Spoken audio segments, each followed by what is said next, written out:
जोरदार तालियां बजाकर स्वागत अभिनंदन करें। और बहुत सुंदर 108 नाम भगवान पारसनाथ के हम और आपके बीच में हमारी बहन ने रखे, लेकिन उतनी तालियां आपने नहीं बजाई। एक बार दोनों हाथ ऊपर उठाकर जोरदार तालियां बजाकर स्वागत अभिनंदन करें। मैं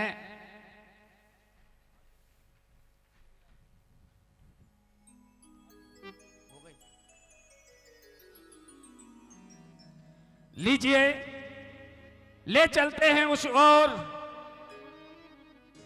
भाई धर्मेश जी हमारे बीच मुंबई से पधारे हैं। उनकी प्रस्तुति अपने आप में अलग रहती है। पूरे पंच कल्याणक के दृश्य, अलौकिक दृश्य इस मुंबई टीम के द्वारा यहां पर प्रस्तुत होंगे। एक बार मैं चाहूंगा कि दोनों हाथ ऊपर उठाकर जोरदार तालियां बजाकर इस टीम का स्वागत अभिनंदन करें और मंगलाचरण से आज के इस कार्यक्रम का शुभारंभ और प्रारंभ हो रहा है। एक बार जोरदार तालियां।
मेरे प्रभु का ये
संसार का प्रत्येक जीव सुख की कामना करता है और दुख से भयभीत रहता है।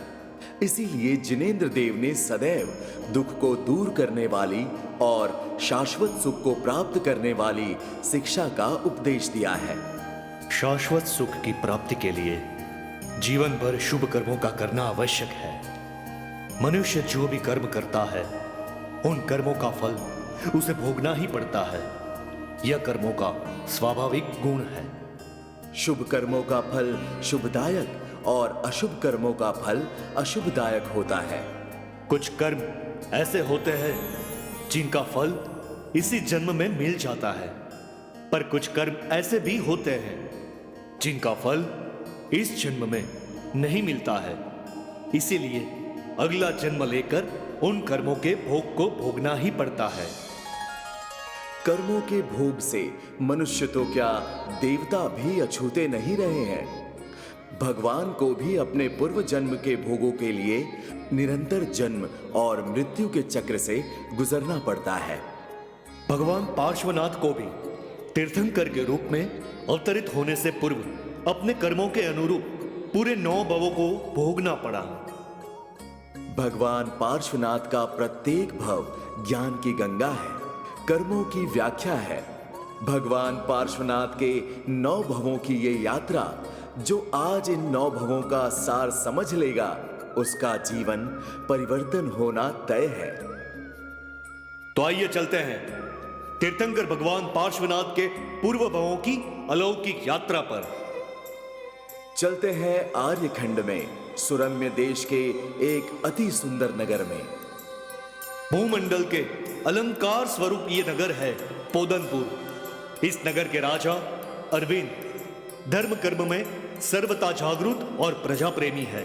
राजा अरविंद के मंत्री विश्वभूति नीति और शास्त्रों के ज्ञाता है और मंत्री विश्वभूति की पत्नी अरुंधति सुशील और पवित्रता धर्म का पालन करने वाली है। विश्वभूति और अनुंदरी के 2 पुत्र हैं, ज्येष्ठ पुत्र कमट और छोटा पुत्र मरुभूति। दिन और रात की तरह विश्वभूति के दोनों पुत्र एक दूसरे से बिल्कुल अलग हैं। मरुभूति दिन के समान उज्जवल शुभ कर्म करने वाला, वहीं कमट रात्रि के अंधकार की तरह हर दिन पाप और दुराचार करने वाला। मरुभूति की पत्नी वसुंधरा का सौंदर्य अलौकिक है और कमट की पत्नी वरुणा गुणों से परिपूर्ण है। तो आइए सर्वप्रथम मिलते हैं मंत्री विश्वभूति से।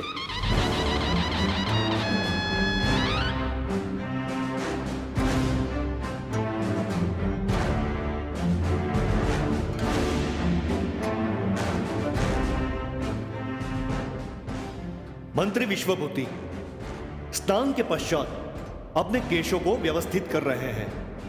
तभी उन्हें अपने केशों में एक श्वेत केश दिखाई देता है। अब सफेद केश को देखकर जहां एक सामान्य व्यक्ति चिंताग्रस्त हो जाता है, वहीं विश्वभूति की प्रसन्नता का ठिकाना नहीं है। विश्वभूति एक शुभ समाचार की तरह ये बात अपनी पत्नी अनुंदरी को बताते हैं। अनुंदरी, देखो, मेरे इस सफेद केश को देखो। इसमें इतना प्रसन्न होने जैसा क्या है? ये तो वृद्धावस्था के आरंभ का संकेत है।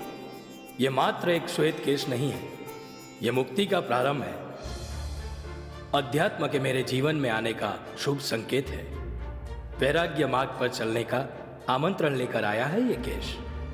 वैराग्य?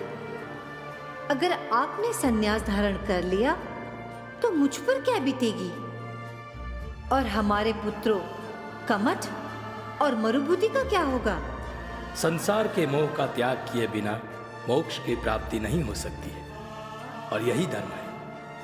और एक मंत्री के रूप में राजा अरविंद का मार्गदर्शन करना भी तो आपका धर्म है। अपने उस कर्तव्य से आप कैसे विमुख हो सकते हैं? हमारा छोटा पुत्र मरुभूति, वो नीतिवान, ज्ञानी और दयालु है। मेरे सन्यास के बाद वही मेरे मंत्री का उत्तराधिकारी होगा। मंत्री विश्वभूति ने मोक्ष की प्राप्ति के लिए मुनि दीक्षा ले ली। विश्वभूति के संन्यास लेने के पश्चात उनका सदाचारी पुत्र मरुभूति ठीक उन्हीं की तरह निष्ठापूर्वक मंत्री पद का निर्वाह करने लगा। राजा अरविंद भी अपने नए मंत्री मरुभूति के कार्य से बेहद प्रसन्न है और मरुभूति को मंत्री पद मिला देखकर ज्येष्ठ भ्राता कमठ के मन में उसके प्रति ईर्ष्या और द्वेष का बीज अंकुरित हुआ। एक बार राजा अरविंद वज्रवीर्य मंडलेश्वर पर चढ़ाई करने निकले और अपनी इस मुहिम पर वो मंत्री मरुभूति को भी साथ ले गए। उनके नगर से जाते ही मरुभूति के दुराचारी भाई कमठ के मन में दुर्विचार आने लगे। कमठ के मन में पोदनपुर का राजा बनने की लालसा जागी और वो राज सिंहासन पर जा बैठता है।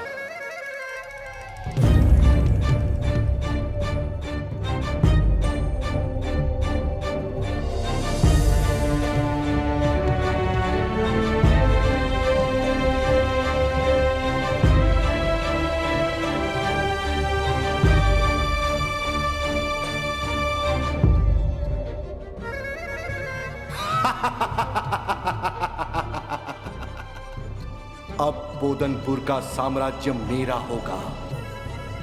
मैं बनूंगा यहां का राजा। अब पोदनपुर की प्रजा मेरे आगे झुकेगी। अब पोदनपुर में वही होगा जो मैं चाहूंगा। यहां के एक एक कण कण पर अब मेरा अधिकार होगा। मेरी अनुमति के बिना यहां का एक पत्ता भी नहीं हिल पाएगा। परंतु कमठ इतने पर नहीं ठहरता है। लालसा के अंधकार में कमठ धर्म के प्रकाश से दूर जा रहा है और पाप के दलदल में फंसता जा रहा है। अपने ही छोटे भाई की पत्नी वसुंधरा के सौंदर्य को याद कर वो कामुक विचारों में खो जाता है।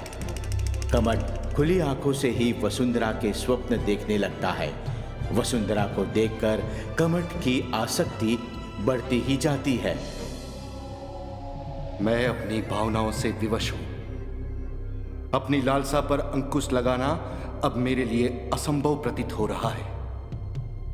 जब भी मैं आंखें बंद करता हूं तो मुझे वसुंधरा का सुंदर शरीर ही दिखाई देता है। मेरे कानों में बस वसुंधरा के नाम की ध्वनि सुनाई देती है। जब तक वसुंधरा मेरी नहीं होती, इस राजपाट का क्या अर्थ है? मुझे वसुंधरा को अपने वश में करना होगा।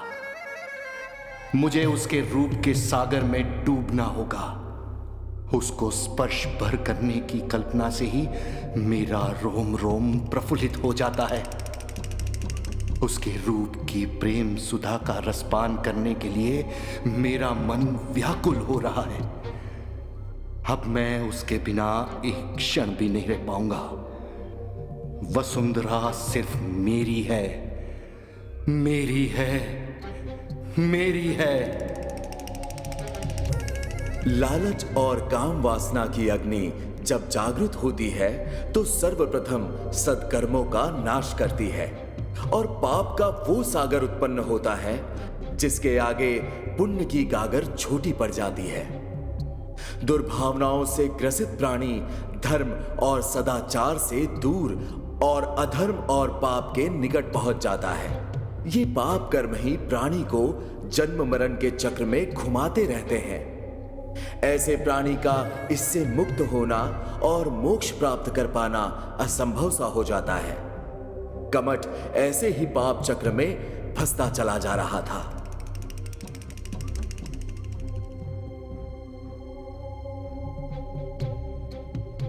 मित्र कलहंस, अच्छा हुआ तुम आ गए। एक मित्र के मन की दशा को एक मित्र ही समझ सकता है।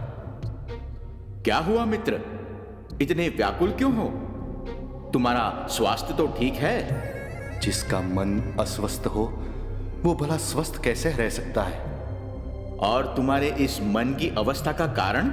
मेरे छोटे भाई मरुभूति की पत्नी वसुंधरा का सौंदर्य। दिवस रात्र उसके विचार मेरे मन को व्याकुल कर रहे हैं। ऐसा प्रतीत हो रहा है जैसे वसुंधरा को पा लेना ही मेरे जीवन का एकमात्र उद्देश्य है। वसुंधरा? कैसा अनुचित विचार है ये? तुम मरुभूति के ज्येष्ठ भ्राता हो। वसुंधरा तुम्हारी कुलवधू है, तुम्हारी पुत्री समान है। पर स्त्री से संबंध का विचार भी महापाप है। ऐसा करने वाला नरक भोगता है, और अपने भाई की पत्नी के विषय में ऐसा विचार तो तुम्हारे लिए नरक के द्वार तक बंद कर देगा। तुम्हें ऐसी वेदनाओं को सहन करना होगा जिसकी तुम्हें कल्पना भी नहीं की होगी। वासना की ये अग्नि तुम्हारा सर्वत्र नष्ट कर देगी। इस विचार को इसी समय त्याग दो, अन्यथा अनर्थ हो जाएगा। पाप, नरक, इन सब का भय मेरे मन को भयभीत नहीं कर सकता है। आने वाले भविष्य पर मेरा विश्वास नहीं है। मेरे लिए मेरा वर्तमान ही सब कुछ है। मैं वसुंधरा के बिना जीवित नहीं रह सकता। उसके बिना मेरा जीवन किसी नरक से कम नहीं है। और एक मित्र का कर्तव्य होता है मित्र के मन की वेदना का निराकरण करना, ना कि उसे भयभीत करना। नहीं, सच्चा मित्र वो होता है जो अपने मित्र को उचित मार्ग दिखाए, और मैं वही कर रहा हूं। तो मैं ऐसी मित्रता का त्याग करता हूं जो अपने मित्र को विरह की अग्नि में जलता हुआ छोड़ दे। एक सच्चे मित्र की तरह कलहंस ने कमट को इस पाप के दलदल में फंसने से बचाने का पूर्ण प्रयास किया, परंतु जब पाप कर्म अपना अस्तित्व उजागर करता है तो हर ओर घना अंधकार छा जाता है। ऐसे में सद्मार्ग दिखाई देने की सभी संभावनाएं समाप्त हो जाती है। कमट को कलहंस के सारे तर्क निरर्थक लग रहे हैं। कमट के लिए उसकी वासना और वसुंधरा की प्राप्ति से बढ़कर कुछ भी नहीं है। जब काष्ठ में कीट लगता है तो वो आसपास के सभी वृक्षों को भी खोखला कर देता है। कमट के मन का विकार कलहंस के मन पर भी अपना प्रभाव डालने में सफल हो जाता है। ना चाहते हुए भी कलहंस कमट के इस पाप कर्म में भागीदार होने को तैयार हो जाता है। कलहंस वसुंधरा के समक्ष पहुंचकर कहता है कि उनके ज्येष्ठ जी कमट का स्वास्थ्य ठीक नहीं है। उन्हें अनेक असाध्य रोगों ने घेर लिया है। उनकी पीड़ा बढ़ती ही जा रही है और वो कठिन परिस्थिति में वन में जीवन व्यतीत कर रहे हैं। कलहंस के मिथ्या वचनों को सत्य मानकर वसुंधरा व्यतीत हो जाती है और अपने ज्येष्ठ जी कमट से मिलने वन की ओर प्रस्थान करती है।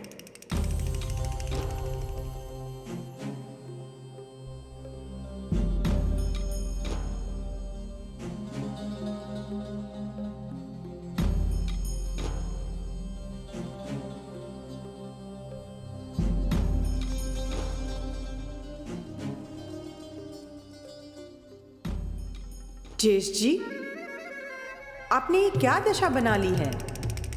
आपके मित्र कलहंस के द्वारा मुझे आपकी अस्वस्थता का समाचार प्राप्त हुआ। आपको किस रोग ने अस्वस्थ किया है? मैं आपके स्वास्थ्य लाभ के लिए क्या कर सकती हूं? मेरा रोग तुम्हारी सुंदरता है और अब तुम्हारा संग ही मुझे स्वस्थ कर सकता है। ये आप क्या कह रहे हैं? ये विचार भी पाप के समान है। अगर ये पाप है तो पाप ही सही। प्रेम की जिस अग्नि में मैं जल रहा हूं उसे केवल तुम ही शांत कर सकती हो वसुंधरा। प्रेम? आपको प्रेम का अर्थ भी ज्ञात है? मैं आपके अनुज की पत्नी हूं। मेरे प्रति आपका प्रेम पिता के प्रेम के समान होना चाहिए। ये प्रेम नहीं, ये आपकी वासना है। अपने वचनों से मेरा समय व्यर्थ मत करो। मेरे निकट आओ। तुम्हारा आलिंगन ही मुझे शांत कर सकता है। निकट आओ वसुंधरा, निकट आओ। नहीं, ये पाप है। मेरे निकट मत आइए, मत आइए मेरे निकट। मैं कहती हूँ मेरे निकट मत आइए। मैं कहती हूँ छोड़ दीजिए मुझे। छोड़ दीजिए मुझे। नहीं, देखिए ये पाप है। नहीं, देखिए ये पाप है। आप ऐसा नहीं कर सकते हैं। ये आप ऐसा नहीं छोड़ दीजिए मुझे, मैं कहती हूँ छोड़ दीजिए, छोड़ दीजिए मुझे, छोड़ दीजिए मुझे, छोड़ दीजिए।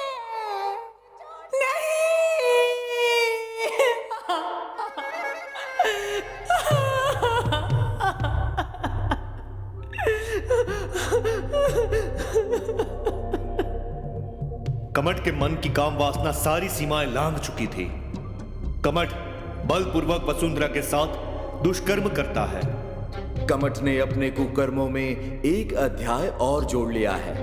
पवित्र संबंधों की डोर को वासना के इस प्रहार ने छिन्न भिन्न कर दिया है और अब कमट का नरक से भी कठोर वेदना सहना तय है।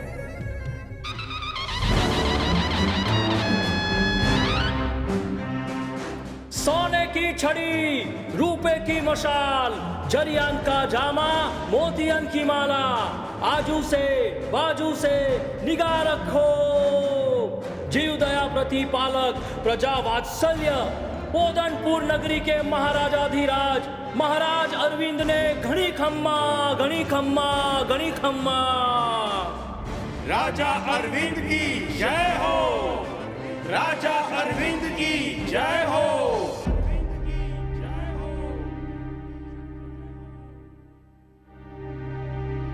सदैव प्रसन्न रहने वाली हमारी प्रजा के मुख पर यह चिंता के भाव क्यों? हमारी अनुपस्थिति में ऐसा क्या अनर्थ घटित हुआ है?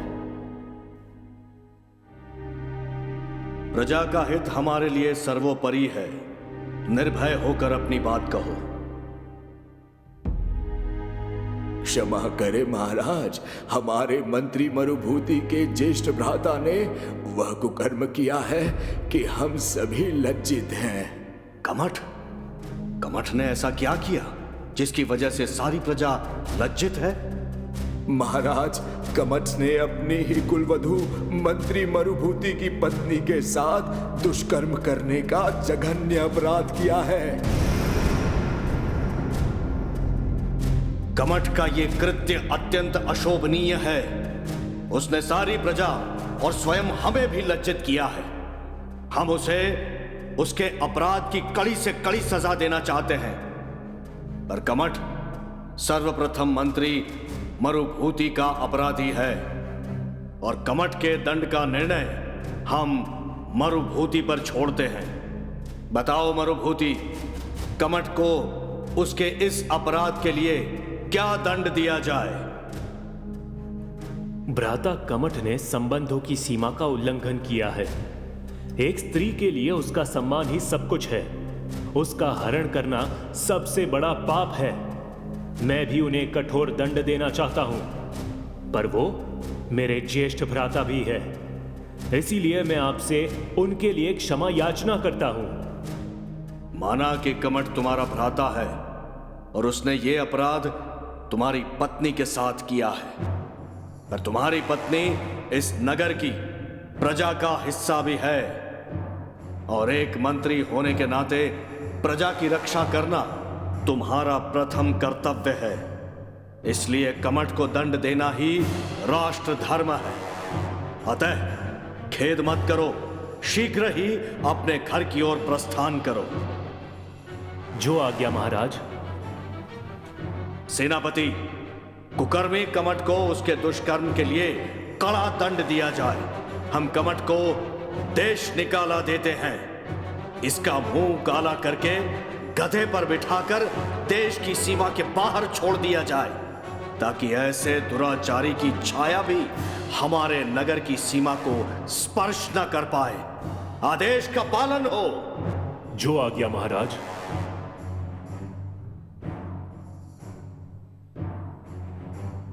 राजा अरविंद की आज्ञा का पालन कर कमट को देश निकाला दिया गया। अपने अनुज मरुभूति के लिए उसके मन में इतनी क्रूरता है कि वो हर क्षण अपनी मृत्यु की कामना कर रहा है। कहते हैं आत्मग्लानि सबसे बड़ा प्रायश्चित होता है, परंतु कमट के मन में किसी भी प्रकार की ग्लानि नहीं है। वो तो अपने अनुज मरुभूति के लिए द्वेष लिए भूतादि नामक पर्वत पर चला क्रोधित हो जाता है। भ्राताश्री, मुझे क्षमा करे। मैं आपको इस अवस्था में नहीं देख सकता।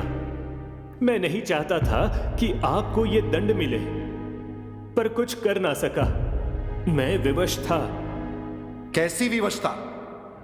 मंत्री पद पर विराजमान होते हुए भी अपने भ्राता को मिले दंड को रोक न पाना स्वार्थ का संकेत है। मैं ज्येष्ठ था, पिता का उत्तराधिकारी मैं था, पर मंत्री पद तुझे मिला, तब भी तू विवश था। सत्ता के मोह को विवशता का नाम मत दे।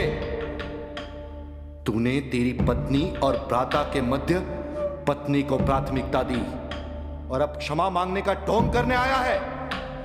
मेरे पास तुझे देने के लिए बस ये है। ये ले, ये ले।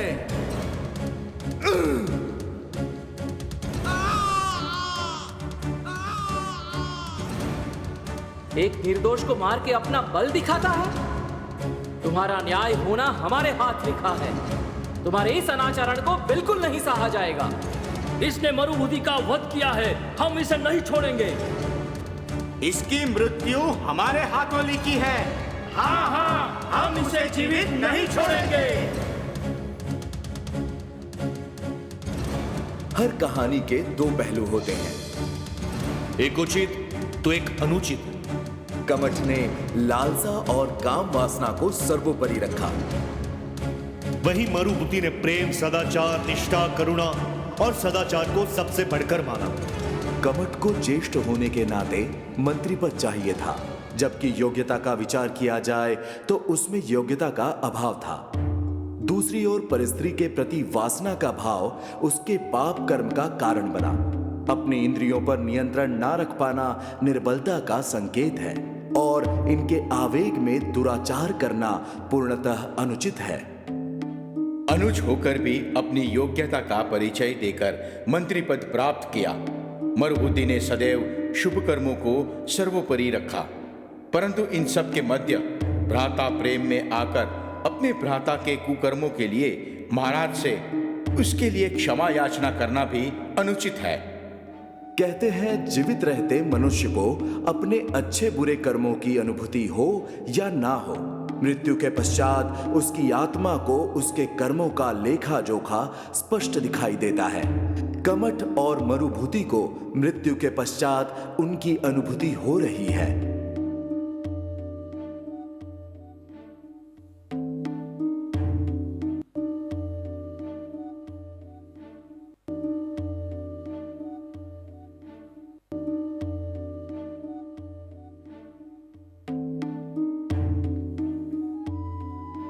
मैंने जो किया द्वेष के आवेग में किया। द्वेष? अपने अनुज के लिए कैसा द्वेष? अनुज?